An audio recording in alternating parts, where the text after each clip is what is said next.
एक तरफ तो तौहीद के मुखालिफ माहौल बन रहा है और दूसरी तरफ तौहीद के चंद मतवाले वह शान रिसालत में गुस्ताखी करके ईमान की दौलत लूटने की कोशिश कर रहे हैं। और कोई मुस्तफ़ा की इज्जत करें भी तो अहले बैत अतहार की मुखालफत करके, और कोई अहले बैत की झूठी मोहब्बत का ढोंग रचाकर सहाबा कराम की शान में गुस्ताखी करने वाले लोग मौजूद है। नाम इमाम हसन इमाम हुसैन का लेते हैं और गुस्ताखियां हजरत अमीर मुआविया की करते हैं। नाम अहले बैत अतहार का लेते हैं और गुस्ताखी सिद्दीक उमर उस्मान खुलफाए सलासा की शान में करते हैं। इस फितनो फसाद के दौर में कि अहले बैत की मोहब्बत भी सलामत रहे, सहाबा कराम की अजमत भी सलामत रहे, जहां सिद्दीक उमर उस्मान अली चारों खुलफा की मोहब्बत सलामत रहे, वहीं कातिबे वहीं हजरत अमीर मुआविया रज़ियल्लाहु ताला अन्हु की मोहब्बत भी सलामत रहे। इस दौर में ईमान की सलामती के लिए एक वाहिद रास्ता है, उसका नाम मसलके आला हजरत है। मसलके आला हजरत पर मजबूती से अमल करेंगे, न सहाबा के गुस्ताख बनेंगे, न अहले बैत अतहार के गुस्ताख बनेंगे, न साहब आप किसी औलिया सालिहीन के गुस्ताख बनेंगे। बस इस दौर में एक सच्चा उनकी याद में मनाई जाने वाली महफिल में आपने गुजार दी। ये रात आपकी ज़िंदगी की तारीखी और यादगार रात बन गई है। बहुत सारी रातें आप गुजारते हैं, कभी शादी की महफिल में, कभी अपने घर में किसी बीमार की तीमारदारी में, मुख्तलिफ कामों में आपकी रात गुजरती है, कभी खेत में, कभी खलियान में, कभी सफ़र करते हुए। लेकिन वो रात जो किसी अल्लाह वालों की याद में उनके नगर में जो रात गुजर जाए, ये रात दुनिया ही में भी और मरने के बाद भी आपके लिए एक बाअसे बरकत रात बन जाती है। जो लोग दूर दराज से चलकर आए, उर्स रसूली में उन्होंने शिरकत की, अब पूरी रात जाग कर उलमाए कराम के बयानात को सुना, शोराए कराम की नात खानी सुनी, यानी ये समझ लें कि आज की रात आपकी रायगा नहीं गई, बल्कि पूरी रात आपकी इबादत में गुजर गई।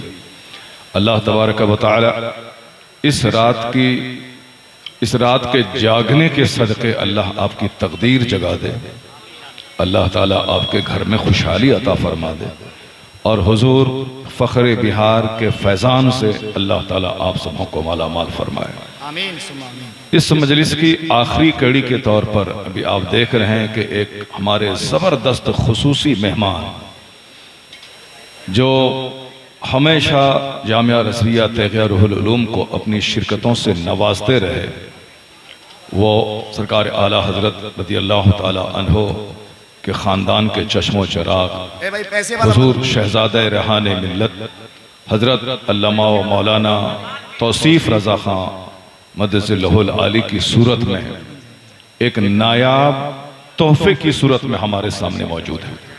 इनका चेहरा आप देखें और इनकी गुफ्तगू सुने, और जितने लोग यहाँ बैठे हुए हैं जो अब तक किसी शेख से मुरीद नहीं हुए हैं, उन सारों को आज हुजूर तौसीफ़ मिल्लत के हाथ पे बैअत होकर सरकार आला हजरत और सरकार गौसे पाक के सिलसिले आलिया कादरिया रज़विया में दाखिल हो जाना। यह समझ लें कि शेख की उम्र अभी 70+ है। इस उम्र में जो उन्होंने 25 साल की उम्र से जो सिलसिले की खिदमत का सफ़र शुरू किया था, वो सफ़र कितना तवील हो गया है। 40 साल खिदमत नहीं, ये समझ लें कि 50 साल से हुजूर तौसीफ़ मिल्लत पूरे बिहार ही नहीं बल्कि हिंदुस्तान के मुख्तलिफ खित्तों में जा कर मसलक आला हजरत का जो काम किया है, अपनी खिताबत के ज़रिए और बैतो इरशाद के ज़रिए इनका एक नुमायां रोल रहा है मसलक अहले सुन्नत की तरवीज व इशाअत में। अभी इनके साहबजादे वह भी अल-जामिअतुल अज़हर से फारिग, वह भी अपने बाप का सच्चा जानशी होकर पूरे हिंदुस्तान में अब्र करम बनकर बरस रहे हैं, और एक कामयाब बाप इस दुनिया से जाते जाते कामयाब औलाद को छोड़कर जा रहे हैं। अभी आप हजरत की मौजूदगी से फैज़ उठाएं, आने वाले वक्त में आपकी निगाहें तरसेंगी कि ऐसी शख्सियतों का नज़ारा करें, नहीं कर पाएंगे। आज सरकार ताजुश शरिया हमारी निगाहों से ओझल हो गए। आज हम उनको देखने के लिए तरस रहे हैं। ख्वाब में भी देख लें ताजुल शरिया को, जब कभी किसी महफिल में आते थे तो ऐसा लगता था कि आसमान का सूरज जमीन पे उतर आया। ऐसी मकबूल खासो आम शख्सियत दूर दूर तक नजर नहीं आती। हुजूर तौसीफ मिल्लत उस खानदान के चश्मो चिराग, और यह भी ताजुस सुन्ना बनकर पूरे हिंदुस्तान की सुन्नियत पे बरस रहे हैं, चमक रहे हैं और लोगों के दीन, ईमान, अकीदे की हिफाजत कर रहे हैं। अभी इनकी गुफ्तगू के एक एक सतर को आप मुलाजा करेंगे और बिल्कुल मोती की तरह अपने दिलों में इसको जगह देंगे। हुजूर फ़ख्र बिहार ने जो चमन लगाया था, आज वो चमन बिल्कुल तनावर, सरसब्ज़ो शादाब और हरा भरा हो गया है। क्या बात। हुजूर फ़ख्र बिहार ने यहाँ उस वक्त में जबकि घास और फूस का एक छोटा सा घर था, उन्होंने यहाँ दरस हदीस का आगाज किया। बहुत सारे लोग पढ़ने लिखने के बाद गुजरात और महाराष्ट्र का रुख करते हैं, मगर हुजूर मुफ्ती गुलाम रसूल साहब क़िबला रहमतुल्लाह ताला अलैह को अपने दयार से, अपने इलाके से इतनी मोहब्बत थी कि उन्होंने तंगियों के बावजूद अपने शहर को नहीं छोड़ा। उनके सामने बहुत सारा उफ़क़ मौजूद था। वो एक मुतबहिर आलिम दीन थे। जो लोग उनसे पढ़े हैं वही समझ सकते हैं कि उनका इल्मी कद कितना ऊंचा, कितना बुलंद था। वो फारसी की पहली से लेके बुखारी शरीफ तक तमाम फ़नून की किताब है। फ़न्ने मंतिक़, फ़न्ने फ़लसफ़ा, फ़न्ने नहव, फ़न्ने सर्फ़, फ़िक़्ह हो या हदीस हो या तफ़सीर हो, तमाम उलूम व फ़नून में मुकम्मल दस्तरस उनको हासिल थी। वो हिंदुस्तान की बड़ी से बड़ी दरसगाहों में पढ़ा सकते थे, लेकिन इस सीमांचल जोन के तमाम मुसलमानों को उनका एहसान मानना होगा कि उसे हिंदुस्तान में बड़े बड़े इदारों में जाकर कमाने का और खिदमत करने का एक शानदार अपॉर्चुनिटीज मौजूद थी, मगर उसके बावजूद उन्होंने अपने इस दयार को तबलीगी सरगर्मियों का मरकज बनाया और अपने दयार से जुड़े रहे। और आज उसका असर हम देख रहे हैं कि पूरे सीमांचल में जो मसलके आला हजरत की धूम मची है, जो हर छोटे छोटे गांव में भी मुस्तफ़ा जान रहमत पे लाखों सलाम के तराने गूंज रहे हैं, जो हर तरफ काबे के बदरुद्दोजा तुम पे करोड़ों दुरूद की सदाएं बुलंद हो रही हैं। और आज से 50 साल पहले 12वीं के जुलूस का इतना बड़ा हंगामा नहीं था, और आज बड़े बड़े शहरों से लेकर छोटे छोटे देहात तक हजारों लोग, लाखों लोग जुलूस मोहम्मदी में निकल रहे हैं और अपने हाथों में झंडा लेकर अपने पक्का सच्चा आशिक रसूल होने का सबूत फराहम कर रहे हैं। इस तहरीक के पीछे मुफ्ती साहब क़िबला का जबरदस्त हाथ रहा है। उस वक्त जबकि 10 बच्चों को लेकर ये जुलूस मोहम्मदी निकालते थे, लेकिन आज कटिहार शहर का जुलूस पूरे इलाके का सबसे बड़ा जुलूस, सीरत कमेटी की निगरानी में यह जो जुलूस निकल रहा है, यह जुलूस पूरे कई अजला में इस तरह का जुलूस नहीं निकलता।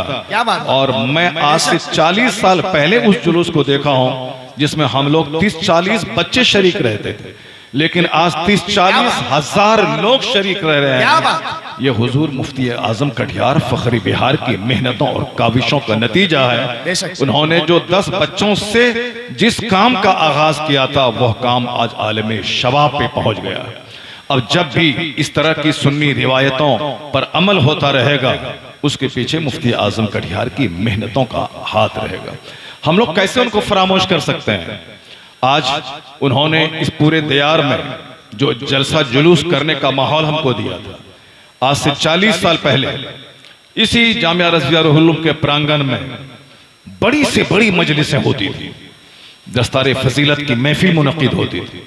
एक महफिल में जिसमें मेरी दस्तार हो रही थी, उस महफिल में हुजूर ताजुस सुन्ना अल्लामा तौसीफ रजा खां मद्दज़िल आली मौजूद थे। क्या बात। इन्होंने मेरे सर पे दस्तार बांधी, मेरी सनद पर इनका दस्तखत मौजूद। नारे तकबीर, जोर से नारे रिसालत, जामिया रज़विया तेगिया रूह रूहुल उलूम।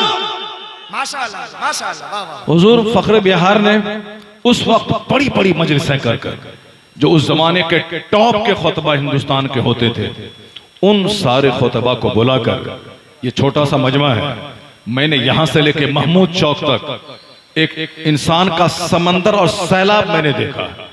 इतने बड़े बड़े जलसे कराकर मुफ्ती आजम कटिहार ने पूरे इलाके में एक माहौल दिया कि दीनो सुन्नियत का पैगाम आवाम तक पहुंचाने का एक प्लेटफॉर्म है जलसा। दरसगाहों में चंद बच्चे बैठकर दीन सीखते हैं, लेकिन इस तरह की महफिलों में अवामुन नास को दीन सिखाया जाता है। हमारे पास दीन की खिदमत करने का एक जबरदस्त प्लेटफॉर्म है ये जलसा। हम 10 साल तक पढ़ते हैं, 100 किताबों का मुताला करते हैं और वह सारा निचोड़ 1 घंटे में आप तक पहुंचा देते हैं। जो जिन किताबों का नाम आप तक नहीं सुने होंगे, जो कभी आप पढ़े नहीं होंगे, लेकिन आपका खतीब आपके इस पाकीज़ा मेंबर के जरिए आप तक मजहब इस्लाम का एक आफाकी पैगाम आप तक पहुंचाता है। अब एक रात में 10 साल के मुताले का निचोड़ सुन लेते हैं। इसलिए अगर कोई ये कहता है कि जलसा कराने से क्या फायदा है, वो नहीं जानता है कि आज 1400 साल से अवाम तक इस्लाम पहुंचाने का, इस्लामी पैगाम पहुंचाने का एक सबसे बड़ा मरकज ये जलसा रहा है। सबसे पहला जलसा जो सरकार दो जहां सल्लल्लाहु अलैहि वसल्लम ने हज्जतुल फदा के मौके पर, जो आपने आखिरी हज के मौके पर जो सबसे पहला और सबसे बड़ा खिताब आपने किया था। पहला खिताब तो कोहे सफा से आपका हुआ, लेकिन आखिरी खिताब और सबसे बड़ा खिताब के 1,24,000 कमोबेश आपके दीवानों का ठाठे मारता हुआ सैलाब था। और आप मैदान अरफात में क़यामत तक का मंशूर हयात लोगों के सामने पेश कर रहे थे। इस्लाम का एक आफाकी पैगाम लोगों तक पहुंचा रहे थे। और आज 1400 साल के बाद भी उस खुतबे का एक एक जुमला तशरीहात का समंदर अपने दामन में रखता है। कई हजार किताबें लिखी गई, कई सौ उस खुतबे पाक की तशरीह की गई, कई सौ किताबों की सूरत में, लेकिन आज तक उस खुतबे का जुमला ऐवाने बातिल में भी गूंज रहा है, उनको भी एक एक जुमला रोशनी फराहम कर रहा है। तो ये पैगाम पहुंचाने का एक जबरदस्त प्लेटफॉर्म है ये जलसा। चूंकि जलसों के तवस्सुत से, मस्जिद के मेहराब व मेंबर से और मदरसे की टूटी चटाई से और मैदान जंग में भी जो खिताब करके लोगों के शुकूक व शुबहात को दूर किया जाता है, लोगों के दिल और दिमाग को पाकीज़ा और मुनव्वर किया जाता है, ये खिताब ही है। बाकी रही बात कि इसका कितना असर होता है, कितना अमल होगा, वो एक दूसरी बात है। जुमा का खिताब बंद नहीं होगा चाहे एक बंदा नमाज पढ़े या ना पढ़े। अजान बंद नहीं होगी, ये नहीं कहा जाएगा कि अजान देने से क्या फायदा है, नमाजी ही नहीं आ रहे, तकरीर करने से क्या फायदा है, जुमा के खिताब से क्या फायदा है, अब तो साहब नमाजी ही नहीं आ रहे हैं, नहीं मानी जाएगी। खिताब खुतबे जुमा, नमाज जुमा के लिए उसी तरह जरूरी है जिस तरह नमाज के लिए वजू जरूरी है। ये खुतबे जुमा शर्त है, इसके बगैर नमाज ही नहीं होगी। चाहे एक बंदा नमाजी बने ना बने, मगर खुतबे जुमा होता रहेगा। एक बंदा नमाज पढ़ने मस्जिद आए या ना आए, मगर नमाज पंजगाना के लिए अजान होती रहेगी। तो हमारा काम है पैगाम पहुंचाता रहना, लोगों तक अल्लाह का पैगाम सुनाते रहना, मुस्तफ़ा की अहादीस सुनाते रहना। बाकी ये लोगों का काम है उसको अपने सीने में जज्ब करके और अपने लिए उसे मशले राह बनाना और अपनी जिंदगी में यू टर्न लेकर सच्ची तौबा करके नेक इंसान बनने की कोशिश करना, ये उनका काम है। आसमान से बारिश होती है, पथरीली जमीन सूखी रहती है, उस बारिश का कोई फायदा नहीं होता, लेकिन वही पानी जरखेज जमीन पर पड़ता है और लहलहाती हुई फसल पैदा हो जाती है। ये नहीं कहना कि साहब आलिमों की बात में अब असर नहीं रहा, बल्कि आपको ये कहना है कि मेरा सीना इतना सख्त क्यों हो गया कि इसमें वह बात असर क्यों नहीं कर रही है। वही तकरीर जिनको सुनने के बाद लाखों लोग नमाजी बन गए, वही तकरीर जिनके सुनने के बाद लाखों शराबी पापी ने तौबा करके नेक इंसान वो बन गए, आखिर वही तकरीर का असर आपके दिल पे क्यों नहीं हो रहा है? तो इसको आप उलमाए कराम की तकरीर की नाकामी से ताबीर नहीं करें, बल्कि अपने दिलों की सख्ती को दूर करने की कोशिश करें। मेरा दिल हार्ड क्यों हो गया, मेरा दिल सख्त क्यों हो गया है? एक जबरदस्त प्लेटफॉर्म था, मुफ्ती गुलाम रसूल साहब किबला अपने अहद के एक बहुत बड़े खतीब थे, जबरदस्त खतीब। छोटी महफिलों से लेकर बड़ी बड़ी महफिलों तक हजारों नहीं बल्कि लाखों के मजमे में 2-2, 2.5 घंटे का एक तवील खिताब करते थे।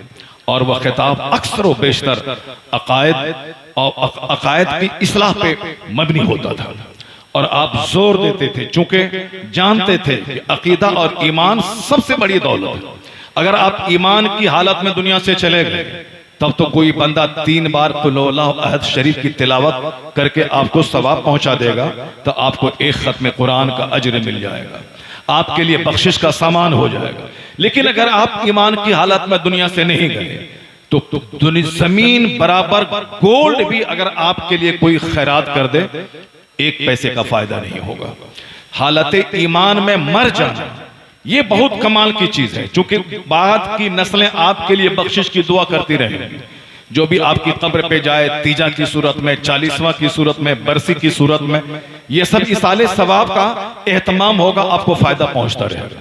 लेकिन अगर हालत ईमान में बंदा नहीं गया तो जमीन भर सोना उसकी तरफ से खैरात कर दिया जाए, उसको 1 पाई का अज्र नहीं मिलेगा। इसलिए हमारे उलमाए कराम सबसे ज्यादा जोर देते हैं इस बात पे कि मेरा दीन सलामत रहे, मेरा ईमान सलामत रहे। अगर अमाले सालिहा में कुछ कमी भी रह गई तो फिर बेशुमार करोड़ों औलिया और सालिहीन की दुआएं आपके साथ हैं।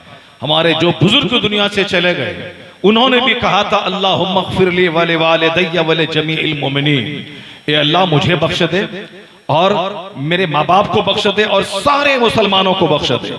हजरत उवैस करनी रज़ी अल्लाह ताला अन्हु की दुआ यही थी, सरकार गौसे आजम की यही दुआ थी, सरकार ख्वाजा गरीब नवाज यही दुआ करते रहे, जिन्होंने अपनी जिंदगी में गुनाहों का मुंह नहीं देखा, मगर उन्होंने यही दुआ की, ए अल्लाह मुझे बख्श दे, मेरे माँ बाप को बख्श दे और सारे मुस्लिमीन और मुस्लिमात को बख्श दे। उन बुजुर्गों की दुआएं आपको लगेंगी अगर हालत ईमान में आप दुनिया से चले गए। उन बुजुर्गों की दुआओं का फैज आपको मिलेगा अगर आप ईमान बचा के दुनिया से चले गए। ईमान है किसका नाम? ईमान है अल्लाह की वहदानियत पर मजबूत यकीन करना कि कायनात का खालिक और मालिक अल्लाह है, वह तन्हा है, वह अकेला है, वही सारी कायनात का पैदा करने वाला, वही सारी कायनात का चलाने वाला। और इस फितनो फसाद के वक्त में इस अकीदा तौहीद को भी लूटने को तैयार हैं लोग। कहते हैं कि कोई खुदा नहीं है, खुद से दुनिया बनी है, खुद से दुनिया चल रही है। मैं कहना चाहता हूं, जब एक छोटा सा घर बगैर एक मालिक के नहीं चलता है, एक छोटी सी सोसाइटी वह बगैर एक मालिक के नहीं चलती है, तो इतना बड़ा संसार, इतनी बड़ी कायनात, इतनी बड़ी यूनिवर्स, इतना बड़ा ब्रह्मांड बगैर किसी खालिक, बगैर किसी मालिक के कैसे चल सकता है? ये कायनात का निजाम, ये सूरज और चांद का सिस्टम, ये जमीन से उगने वाली फसलों का निजाम, ये इंसान का पैदा होना, इसका जवान होना, इसका बूढ़ा होना, इसका मर जाना, और पूरी जमीन में हर मौसम के एतबार से फसलों का पैदा होना, कहीं समंदर, कहीं नदी नाले, कहीं डेजर्ट, कहीं गर्मी का मौसम, कहीं सर्दी का मौसम, कहीं जाड़े का मौसम, ये तमाम सिस्टम बताता है कि इसका संचालक कोई है और कोई है नहीं, एक है। और उसी संचालक का नाम, उसी क्रिएटर का नाम, उसी खालिक और मालिक का नाम अल्लाह वहदहू ला शरीक है।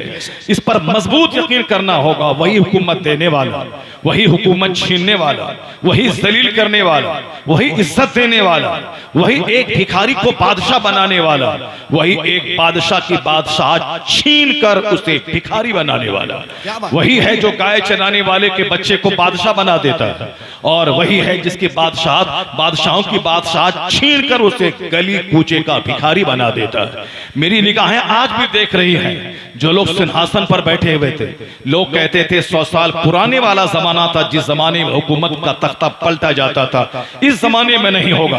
मगर मेरी निगाहें देख रही है बांग्लादेश में जो तख्तो ताज पर बैठे थे, लेकिन बिल्कुल खसो खशाक की तरह उसकी सल्तनत हिल गई और फिर अपने वतन में भी उसे 2 गज जमीन नसीब नहीं हो रही है। इसका मतलब है कौन है जो सल्तनत देना भी जानता है और सल्तनत छीनना भी जानता है। श्रीलंका में जो हुआ वो 100 साल पहले नहीं अभी आज हुआ, जो कुछ इराक में हुआ वह 100 साल पहले नहीं वह आज हुआ, और जो कुछ हमारा पड़ोसी मुल्क नेपाल में हुआ वह 100 साल पहले नहीं वो आज हुआ। इसका मतलब है कुलिल्लाहुम्मा मालिकल मुल्क तुतिल मुल्क मन तशा व तनज़िउल मुल्क मिम्मन तशा व तुइज़्ज़ु मन तशा व तुज़िल्लु मन तशा बियदिकल खैर इन्नका अला कुल्लि शैइन कदीर। अपने दिल में, अपने बाल बच्चों के दिल में इस बात को पिला दे कि पूरी कायनात का बादशाह सिर्फ अल्लाह है।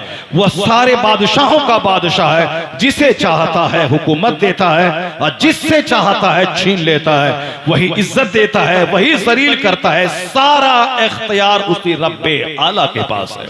बंदा सिर्फ मेहनत करे, वह तदबीर करे, खेत में फैल जाए, वह बाग में चला जाए, वह दुकान में बैठ जाए, वह 30 साल पढ़ के कंपटीशन फेस करके नौकरी लेने की कोशिश करे। बाकी किसके हिस्से में कितनी रोजी मिलेगी, कौन कितने दिन तक जिंदा रहेगा, कौन जन्नती होगा कौन जहन्नमी होगा, यह सारा फैसला दुनिया का बनाने वाला कर चुका है। इसलिए खाना खाते वक्त अपने घर में दस्तरखान जब बिछे, जब बिस्तर पे आप जाए, हर माँ पे लाजिम है कि अपने बच्चों की गुट्ठी में यह बात पिला दें कि हमारा खालिक, हमारा मालिक अल्लाह है। उस अल्लाह की बात रोजाना हो, वरना बेशुमार बच्चे आज इस्लाम छोड़कर मुर्तद हो रहे हैं।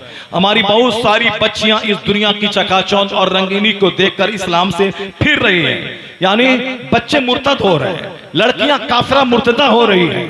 अब यह जिम्मेदारी सिर्फ माँ बाप की है। तकरीर तो आज हुई, अब फिर साल भर के बाद उर्से रसूली मुनक़िद होगा, लेकिन यह हर माँ बाप पे लाजिम है कि वह रोजाना 2 मिनट सही, 1 मिनट सही अपने बाल बच्चों के सामने अल्लाह की बात बोले, अपने बाल बच्चों के सामने आकाए दो जहां की सीरत का एक चैप्टर बयान करें। तब आपके बाल बच्चों का ईमान स्ट्रांग हो पाएगा। न अलीगढ़ का माहौल, न JNU का माहौल, न पॉलिटिकल माहौल, को न सोशल एक्टिविटीज, न सोशल मीडिया, यानी कोई चीज आपके बच्चों के ईमान को लूट नहीं पाएगी अगर आपने बचपन में उसकी घुट्टी में ईमान पिला दिया। हुजूर की मोहब्बत का जाम पिला दे कि मुस्तफा जाने ईमान है, मुस्तफा रूह ईमान है, मुस्तफा जाने कायनात है, आका अलैहिस्सलाम कंज़े ईमान है। ये बात अपने बच्चों की गुट्टी में पिला दे और यह चर्चा रोजाना होना चाहिए ताकि मेरा बच्चा जवान होने के बाद मगरिबी तहजीब का असर कबूल नहीं करे। मेरा बच्चा चाहे दुनिया के किसी भी माहौल में चला जाए, इंजीनियर बने, डॉक्टर बने, प्रोफेसर बने, साइंटिस्ट बने, सब बने, मगर बेसिकली बुनियादी तौर पर एक सच्चा पक्का मुसलमान बन के रहे। वरना इंजीनियर बनने के जुनून में वह अहमदाबाद जाएंगे, इंजीनियर तो बन जाएंगे, ईमान लुटा के आ जाएंगे। वो साहब डॉक्टर बनने के जुनून में वो एम्स तो जाएंगे और वहां से डॉक्टर बन के आएंगे, पता चला किसी भीड़ में उसका ईमान खत्म हो गया। इसलिए अपने बाल बच्चों के सामने, फोन पर भी, अपने घर में भी हमेशा ईमान की बात करें। अभी मैं एक बाप को जानता हूं, जो बाप आज रो रहा है कि मैं, उसको कल तक खुशी थी कि मेरा बेटा इतनी मेहनत किया कि नीट एग्जाम निकाल लिया और मेरा बेटा हिंदुस्तान के 10 टॉप कॉलेज अलीगढ़ यूनिवर्सिटी में उसका एडमिशन, एक पैसा खर्च किए बगैर बाय डिंट ऑफ मेरिट उसका एडमिशन हो गया।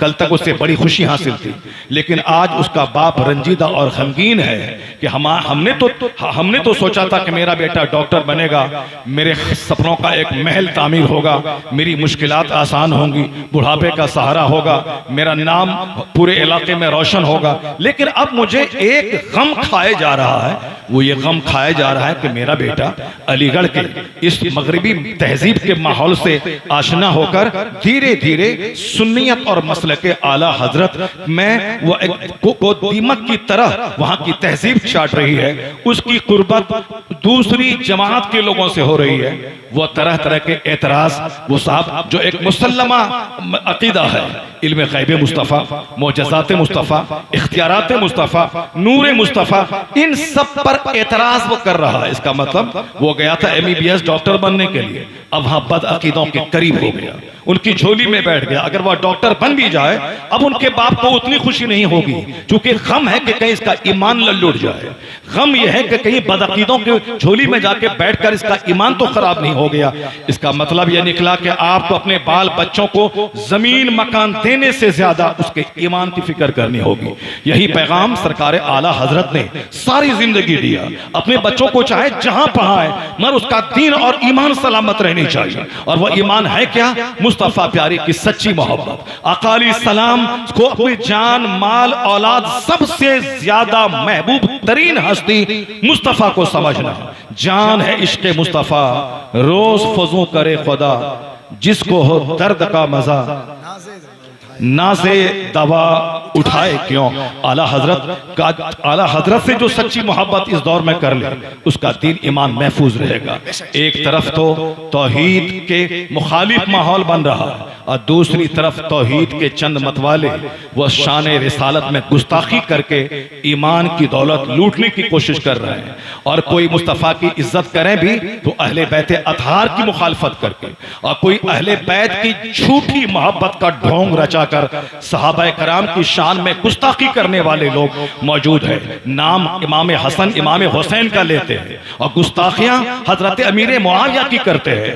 नाम अहले बैत अतहार का लेते हैं और गुस्ताखी सिद्दीक, उमर, उस्मान, खुलफाए सलासा की शान में करते हैं। इस फितनो फसाद के दौर में कि अहले बैत की मोहब्बत भी सलामत रहे, सहाबा कराम की अजमत भी सलामत रहे, जहां सिद्दीक, उमर, उस्मान, अली, चारों खुलफा की मोहब्बत सलामत रहे, वहीं कातिबे वही हजरत अमीर मुआविया रज़ियल्लाहु ताला अन्हु की मोहब्बत भी सलामत रहे। इस दौर में ईमान की सलामती के लिए एक वाहिद रास्ता है, उसका नाम मसलके आला हजरत है। मसलके आला हजरत पर मजबूती से अमल करेंगे, न सहाबा के गुस्ताख बनेंगे, न अहले बैत अतहार के गुस्ताख बनेंगे, न साहब आप किसी औलिया सालिहीन के गुस्ताख बनेंगे। बस इस दौर में एक सच्चा